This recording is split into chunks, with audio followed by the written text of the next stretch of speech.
Hola, ¿qué tal estás? Hace un tiempo me contó un amigo mío que estaba bebiéndose una copita en el trabajo, cosa que no te recomiendo que hagas, no se debe hacer.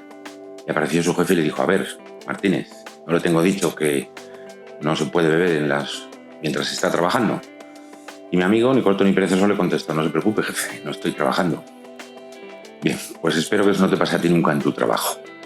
Soy Alfonso Fraile. Como ya sabes si sigues el canal, me dedico a asesoramiento para inversiones, en particular pymes y otros proyectos más, y también a difundir temas de economía, empresas y descubrimientos en este canal cuyo vídeo estás viendo ahora mismo. Y hoy toca hablar de empresas. Como ya he dicho en alguna ocasión, se trata de empresas disruptivas que han conseguido realmente en un tiempo largo o en un tiempo pequeño transformar de una manera importante la industria a la que pertenecen. Y hoy nos toca hablar en particular de Tesla. Y como ya sabes que me gusta siempre dejar claros los hechos constatables y comprobables, lo voy a empezar haciendo para decirte que aunque todo el mundo asociamos la empresa Tesla con Elon Musk no es el dueño de Tesla. De hecho, a 30 de junio, según los registros oficiales, el número de acciones en propiedad de Elon Musk es de un 13%, un poquito menos del 13%. Cuando tienes un 13% de acciones de una empresa, estrictamente hablando no se puede considerar que seas el dueño. No es nada más que anecdótico, pero para que lo sepas. Y la otra cuestión que también quiero que sepas es que en realidad Elon Musk no es de los dos miembros fundadores de la empresa. Tiene el título oficial de cofundador porque ese asunto, por cuestiones de egos, acabó en los tribunales en el año 2008 y al final un juez dictaminó que se podía considerar a todo el mundo como fundador y que el título de cofundador no existía realmente. No es nada más que una pequeña anécdota y tengo que decirte también muy claro que yo personalmente admiro muchísimo a Elon Musk por un montón de cosas. Aparte de por ser un tipo con un talento y unas cualidades extraordinarias y por tener unas cuantas empresas en distintas actividades y casi todas ellas muy disruptivas, eso no quita para reconocer el hecho de que no fue de los dos fundadores de la empresa y que por lo tanto el nombre de Tesla no se debe a él. ¿Y quiénes fueron los fundadores? Pues te voy a dar la lista de nombres que, para evitar olvidarme alguno, como de costumbre, tengo mi pequeña chuleta. A ver, los dos fundadores, esos sí me lo sé, Mark Tarpenning y Martin Eberhard. En julio de 2003 constituyeron oficialmente la empresa Tesla, ¿vale? Y luego, a los pocos meses, viendo que no tenían más dinero para lo que necesitaban hacer de investigación y desarrollo de coches eléctricos, pues llamaron a otras 3 personas. Todos ellos se conocían de distintas actividades en distintas empresas, pero para no extenderme no quiero darte esos detalles. El hecho es que esas 3 siguientes personas fueron Jeffrey Brian Strobel, que ha vuelto hace poco y se ha vuelto a marchar, que tiene una relación un poco de amor-odio con Elon Musk, Ian Wright y el propio Elon Musk, ¿vale? A Elon Musk le nombraron consejero delegado en 2008. Hasta ese momento la empresa había producido, como quien dice, 4 coches. Te voy a dar luego algunos datos porque son interesantes. Pero en lo que es disruptiva la empresa es en que no se han limitado a fabricar coches eléctricos tal como nos cuenta la prensa de manera superficial, como pasa con mucha frecuencia, sino que realmente han transformado un montón de cosas. Un montón. Por eso de esta empresa te voy a hablar en más ocasiones. Pero hoy quiero hacer un resumen muy básico. El primero de todos es que empezaron produciendo coches de lujo que eran competitivos con berlinas de lujo de otros fabricantes porque era la única manera que tenían de conseguir cierto margen, conseguir algo de dinero y poder montar más fábricas más grandes, ¿vale? Y luego, respecto a la historia más reciente, pues en el año 2016 otra de las empresas que esa sí la había creado Elon Musk junto con otros inversores y accionistas más, SolarCity, se integró en Tesla. Tenía todo el sentido del mundo porque es una empresa que se dedica a hacer paneles solares y almacenamiento a gran escala de energía, y eso es algo que tiene muchas sinergias con las baterías especiales de los coches eléctricos, ¿vale? Pero para que tengas una idea, Tesla tiene más de 300 patentes reconocidas y registradas y como otro centenar escaso de patentes pendientes de aprobarse o de registrarse.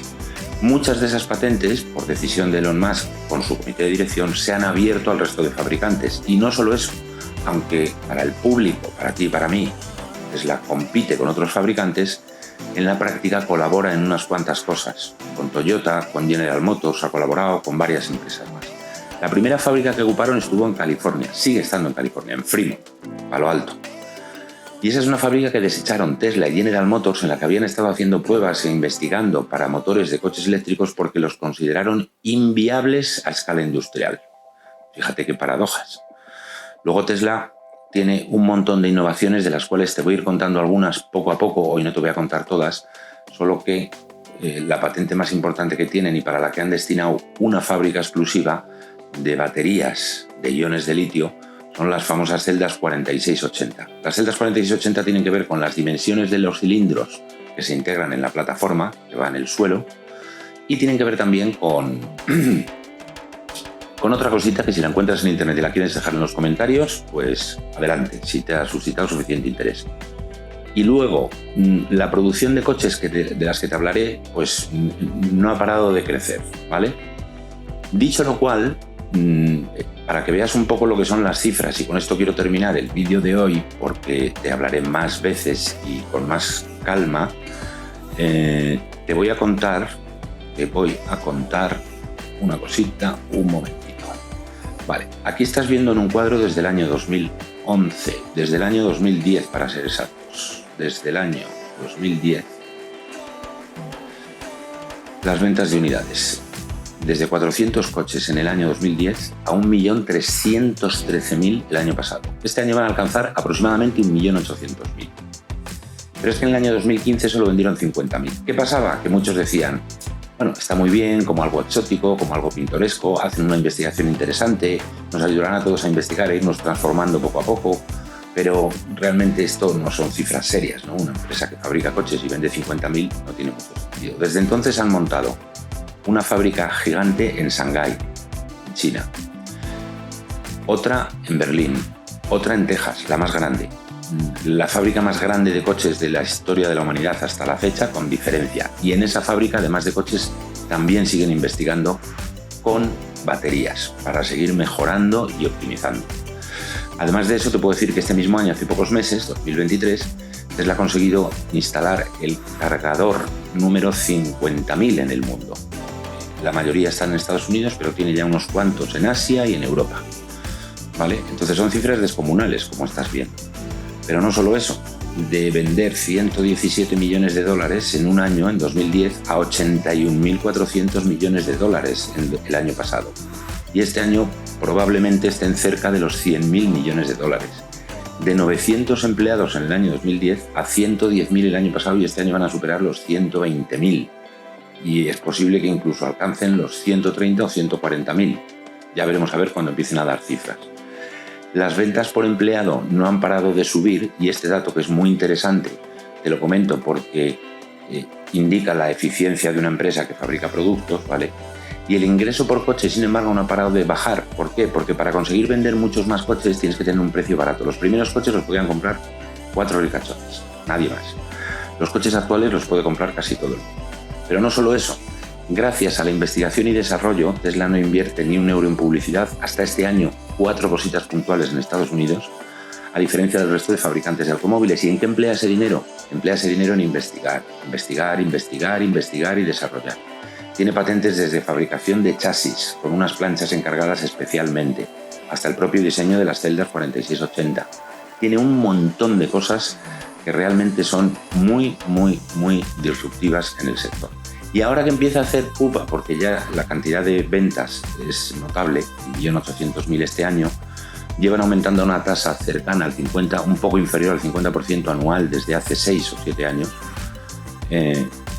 pues ahora empieza a ser un competidor un poco molesto. Y luego, como pasa tantas veces con este tema y con otros, cuando a alguien le tienes manía, ves siempre las cosas negativas, y cuando eres fan de alguien, ves las positivas. Yo, a pesar de ser fan de Elon Musk, veo cosas negativas y positivas, pero reconozco los hechos constatables. No hay otra empresa en el mundo del automóvil, desde Ford en el siglo XIX, o principios del siglo XX más bien, aunque ya había cosas investigadas en el XIX, en Alemania y en Estados Unidos. La realidad es que Elon Musk ha sabido rodearse de personas más inteligentes que él y de conseguir que aporten su talento para bien del sector y para transformar el mundo, que es algo que pretende Elon Musk y que no lo oculta y lo dice en las entrevistas. Y te contaré otro día otra anécdota muy interesante respecto al talento de Elon Musk. Por hoy es suficiente, espero que te haya gustado. Si es así, Si te apetece, le puedes dar al like.